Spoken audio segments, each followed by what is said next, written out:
Selamat datang di video presentasi kelompok kami. Sebelumnya perkenalkan saya Muhammad Ilham dengan NBI 11522000356. Dan saya Ahmad Toha dengan NIM 1152200273. Oke, hari ini kami membahas suatu topik yang cukup hangat. Isu diplomatik di balik gegap gempita Piala 2026.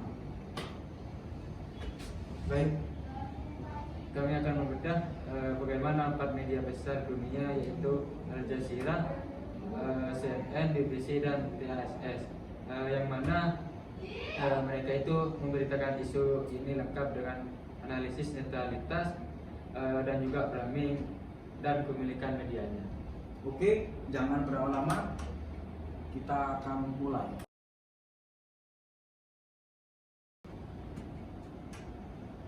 Oke, pertama-tama kita membahas tentang sejarah dan peristiwa dalam pemberitaan media massa.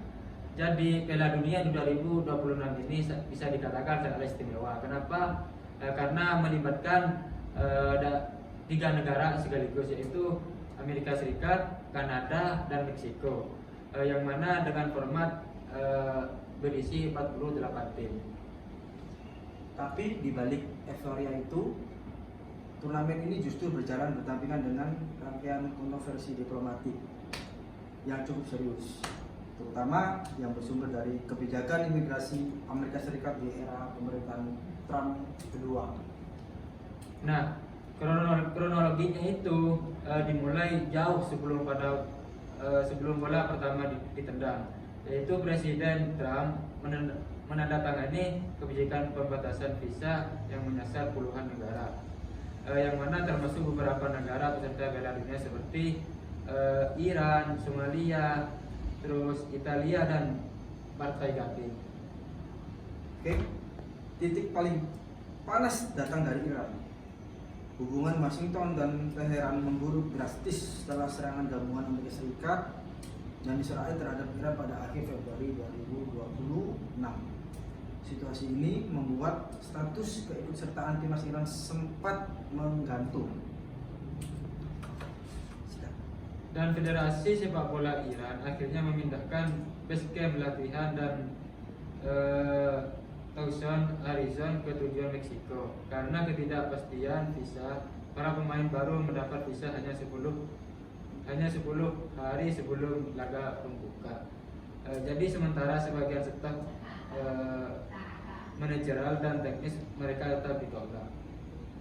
Untuk kasus kedua, yang dimana yang tak kalah viral adalah wasit asal Somalia, Omar Artan. Ia sedianya menjadi wasit Somalia pertama yang memimpin laga Piala Dunia, tapi ditolak masuk di Bandara Miami meski sudah mengantongi visa dan paspor diplomatik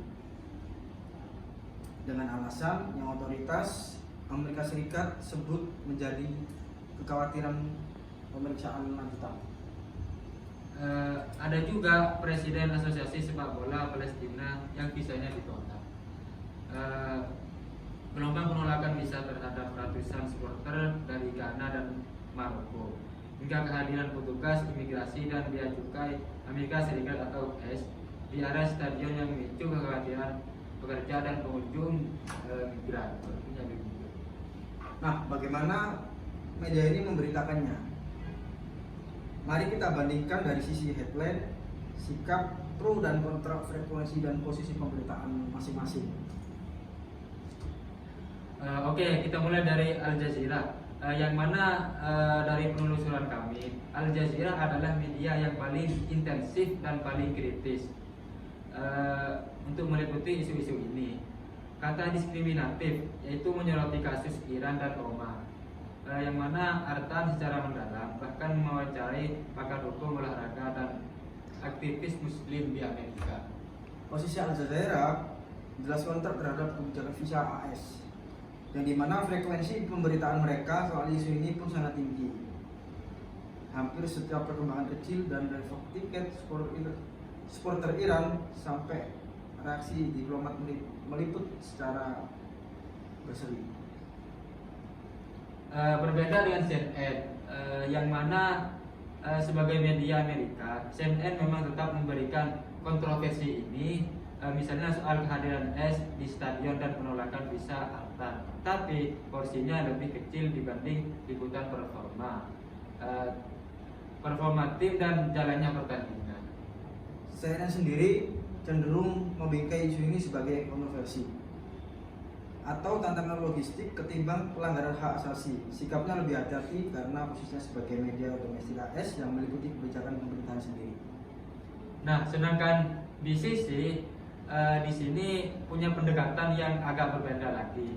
Mereka justru masuk lebih dalam lewat data BBC, melakukan analisis terhadap data Departemen Luar Negeri Amerika Serikat dan menemukan bahwa pemohon visa dari 11 negara peserta Piala Dunia ditolak lebih dari 40%, karena dibanding rata-rata nasional yaitu 34%. Jadi BBC memilih jalur jurnalisme data yang lebih investigatif, tapi tetap menyajikan dua sisi. Pertanyaan resmi pemerintah AS dan suara pihak yang dirugikan, frekuensinya sedang, tapi kedalamannya cukup tinggi. Nah, terakhir yaitu TASS, yang mana kantor berita milik pemerintah Rusia. Menariknya, Rusia sendiri sejak 2022 itu tidak diizinkan tampil di ajang FIFA maupun UEFA akibat saksi terkait invasi Ukraina. Karena itu, framing TAS soal kontroversi visa Piala Dunia 2026 cenderung dipakai untuk menyindir standar ganda barat. Bagaimana mungkin negara getol bicara soal inklusivitas justru memperhatikan diskriminasi berbasis kewarganegaraan terhadap peserta lain. Nah, untuk frekuensinya itu tidak setinggi Al Jazeera. Kenapa? Karena setiap kali diangkat, nadanya itu konsisten menyudutkan kebijakan Amerika. Sebenarnya meski tidak selalu eksplosif, meredam sorotan pada isu larangan tampilnya Rusia sendiri. Selanjutnya masuk dalam permasalahan dalam pemberitaan. Pertama, netralitas, kedua, framing, dan terakhir adalah diksi. Oke, dari perbandingan tadi sudah kelihatan bahwa keempat media ini tidak dibenarkan untuk netral. Jadi mari kita bedah lebih jauh dari sisi diksi dan framing. Oke, jadi kita bahas soal diksi dulu ya. Yang perlu diperhatikan itu bagaimana pihak Departemen Keamanan dalam negeri Amerika Serikat dalam memilih istilah inadmissible atau tidak layak masuk dan vetting count atau kekhawatiran pemeriksaan untuk kasus Omar Arta. Istilah ini terdengar netral dan prosedural padahal menyembunyikan alasan yang sesungguhnya. Oke, untuk media Al Jazeera itu justru membongkar eufemisme itu dengan mengutip Federasi Iran yang menyebut kebijakan tersebut vindikatif dan politikal. Jadi ada pertarungan makna lewat pilihan kata antar sumber resmi dan pihak yang merasa dirugikan. Nah, ini yang disebut framing lewat diksi. Kata-kata inadmissible yaitu membingkai keputusan sebagai hal administratif biasa, sementara kata discriminatory atau ban membingkainya sebagai pelanggaran hak, yaitu media memilih salah satu dan pilihan itu memengaruhi persepsi pembaca. Untuk soal netralitas, Al Jazeera dan TAS sama-sama punya penjeroan yang kuat, hanya arahnya berbeda. Untuk Al Jazeera condong pada perspektif global south dan kritik terhadap kebijakan barat, sedangkan TAS condong pada kepentingan geopolitik Rusia. Nah, CNN dan BBC itu relatif lebih berimbang, tapi bukan berarti bebas dari framing. CNN misalnya dan porsi liputan olahraga yang jauh lebih besar dibanding liputan kontroversi. Sebenarnya sedang melakukan agitasi tim, memilih apa yang layak dianggap berita utama dan apa yang cuma jadi catatan. Untuk media BBC lebih kuat tentunya secara metodologi karena berbasis data, tapi tetap ada batasan. Mereka tidak banyak mengangkat suara emosional dari korban langsung dibandingkan Al Jazeera yang justru menonjolkan testimoni pribadi seperti sambutan pahlawan untuk Omar Artan sesampainya di Mega di Isu. Jadi masalah utama pemberitaan Piala Dunia di 2026 ini bukan sekedar siapa yang benar, tapi bagaimana masing-masing media menyeleksi fakta, memilih narasumber dan memilih kata-kata yang semuanya mengarahkan ke pembaca dari kesimpulan tertentu tanpa harus berbohong secara harfiah. Oke, untuk kesimpulan dari media massa dan pemberitaannya, kalau kita tarik kesimpulannya sementara, ada pola yang jelas media dengan kepemilikan negara atau kedekatan ideologis tertentu seperti Al Jazeera dan TAS cenderung memberitakan isu ini secara lebih menarik meski dengan arah kepentingan yang berbeda. Nah, sementara media dengan model bisnis komersial atau publik secara CNN dan BBC tampak lebih berimbang tapi tetap punya kecenderungan tersendiri lewat posisi liputan dan sudut pengambilan. Nah, ada yang menarik. Yang menarik ini adalah tidak ada satupun dari 4 media ini yang benar-benar objektif. 100% pun semuanya menyeleksi ini lewat kacamata kepentingan masing-masing. Entah kepentingan politik, komersial atau ideologis. Kenapa? Yaitu karena sebagai audien penting untuk membimbingkan beberapa sumber sekaligus sebelum menyimpulkan sebuah peristiwa. Apalagi peristiwa kompleks, kontroversi, diplomatik dan ajang olahraga sebesar Piala Dunia.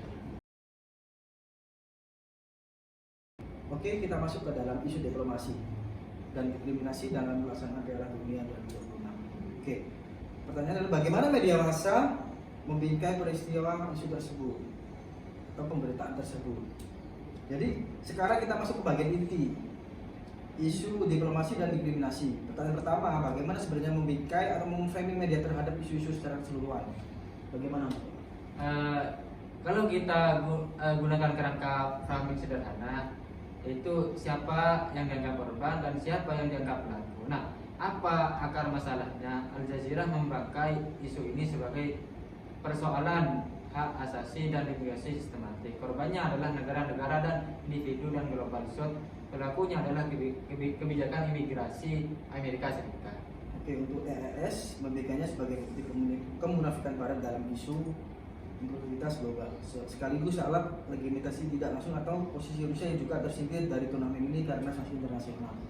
Nah, CNN membingkainya lebih sebagai tantangan penyelenggaraan, isu logistik dan geografi yang mengganggu jalannya turnamen, bukan sebagai persoalan struktural yang lebih besar. Sedangkan BBC membingkainya sebagai isu kebijakan publik yang terukur. Mereka membawa data statistik penolakan visa untuk menunjukkan pola tanpa terlalu jauh masuk dalam wilayah dunia emosional. Jadi 4 media, 4 frame yang berbeda. Hak asasi versus Al Jazeera, kemunafikan geopolitik versus TASS, gangguan logistik versus CNN, dan pola kebijakan berbasis dan versus BBC. Kepemilikan media swasta, multipartai atau pemerintah. Pertanyaannya adalah berikutnya soal kepemilikan media karena sering menjadi akar dari kecenderungan framing yang kami jelaskan tadi. Toha?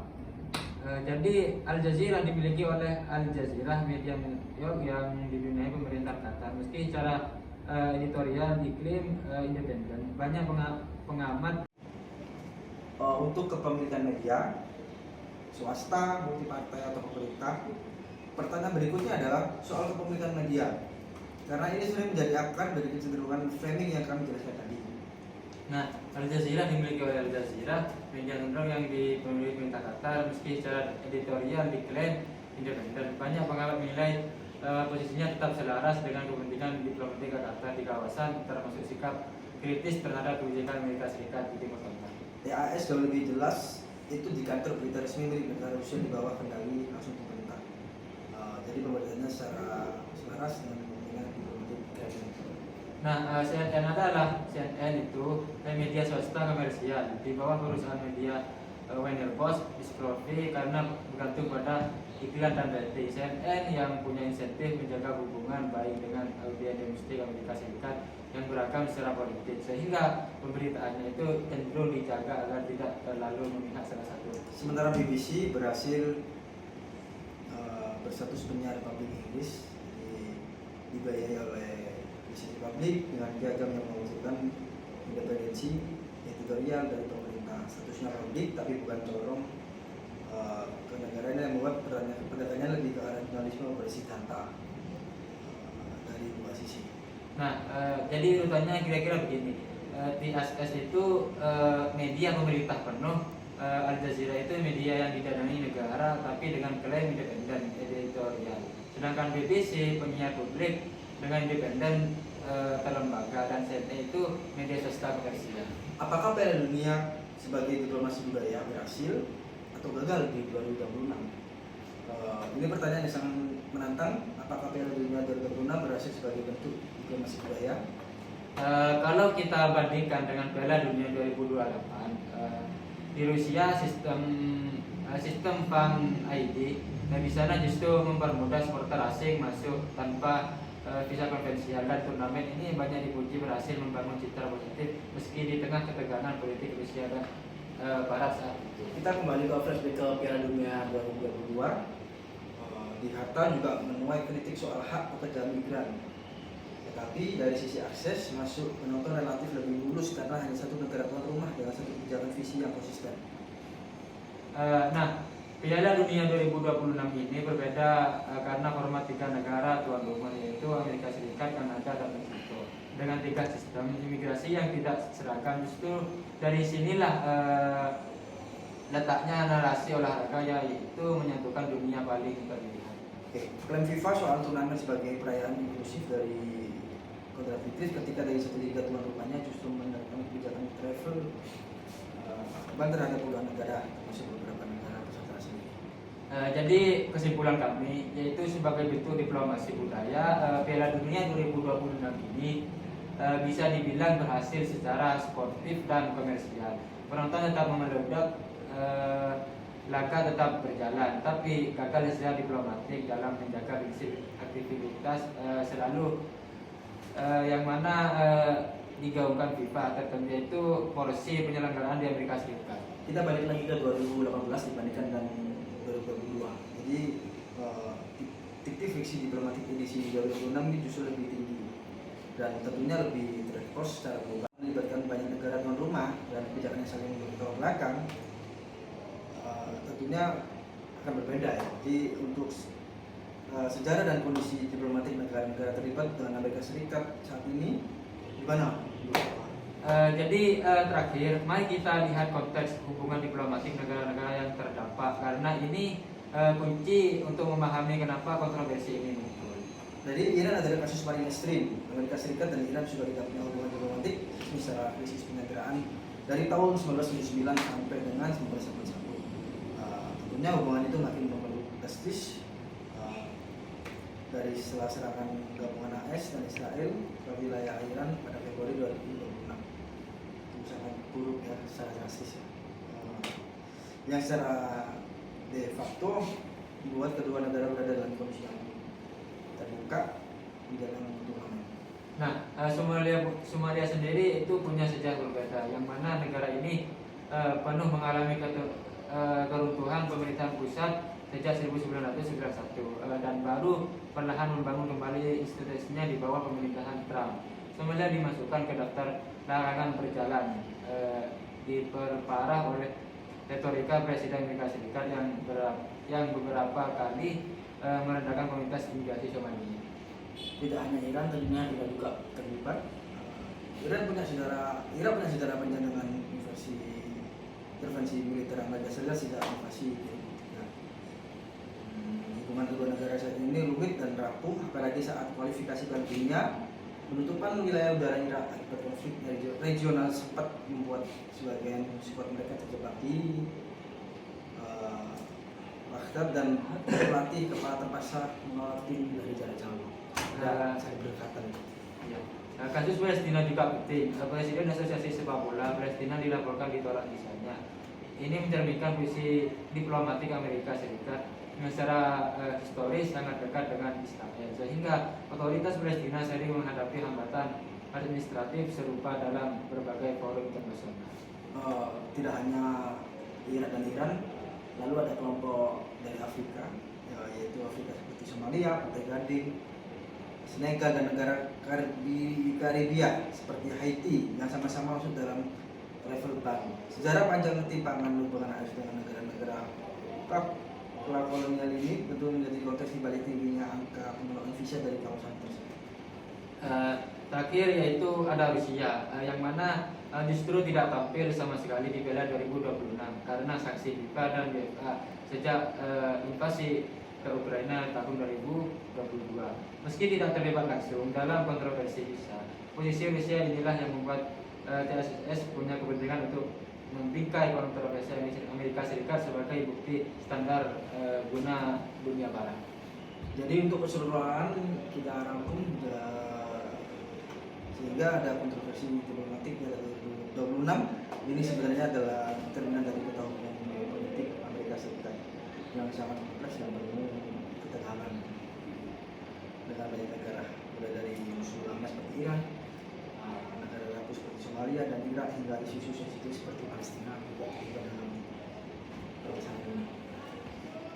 Terus ya. Dari keseluruhan pembahasan ini kita bisa melihat bahwa Piala Dunia bukan sekadar ajang olahraga, tetapi juga panggung diplomasi dan panggung itu tidak penuh netral. Jadi media-media tersebut itu mempunyai kacamata sendiri sehingga itu sebagai audiens kita perlu kritis membandingkan berbagai sumber sebelum membentuk opini. Jadi kita menilai bahasanya media tersebut itu berbeda, tentunya berbeda dari segi kacamata masing-masing media tersebut. Baik. Sekian dari presentasi kami, kurang lebihnya mohon maaf. Ya, untuk kita menjelaskan dari semua permasalahan ini, terima kasih sudah menyimak dan mendengarkan suara kami. Sebelumnya terima kasih. Wassalamualaikum Assalamualaikum warahmatullahi wabarakatuh.